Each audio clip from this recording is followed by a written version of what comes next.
Brussels is planning to talk Latin American countries out of boosting agricultural exports to Russia, according to the Financial Times, citing senior EU officials. Nations such as Brazil and Chile were set to meet the shortfall when Russia introduced a food embargo on a range of European products in response to EU sanctions. More on the story than from our correspondent in Berlin, Peter Oliver.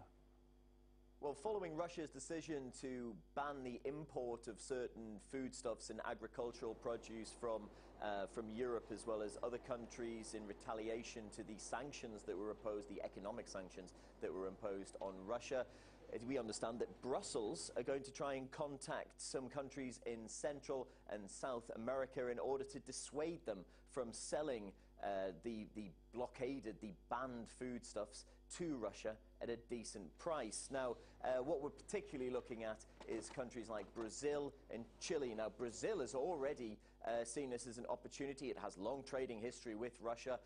It's set to open around 90 meat processing plants. It's expected that Brazil will be the place that Russia goes to try and get its beef and pork. Also, Chile, which is set to be the place it goes to for fish imports that it's no longer accepting from the European Union.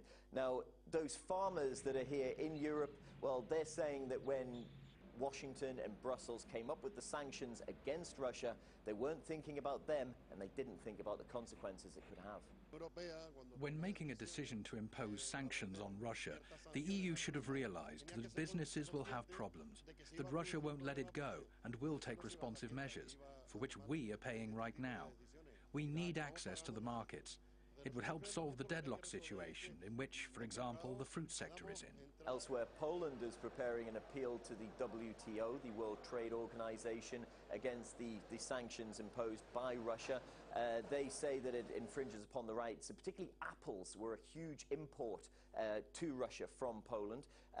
What they're saying is it goes against WTO rules. Russia says not in the slightest, doesn't infringe upon anything that the WTO suggests. And it says that nobody was complaining to the WTO when sanctions were imposed on Russia. So what we're seeing is these tit-for-tat sanctions starting to bite, and the people that they're impacting on the most are the farming business and the agricultural industry in Europe.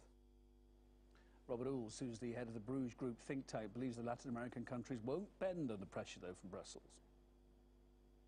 Well, really, it's time that the European Union, as well as perhaps even the United States, stop dictating to other countries around the world, Argentina, Brazil, Chile. So really, it will be in their economic interest to expand their trade with Russia. This is a very good opportunity for them and to forge closer links with Russia as well. So really, these countries will not bow to pressure from other states, and they will look to expand their links with Russia, just like China has recently done in terms of gas and oil supplies.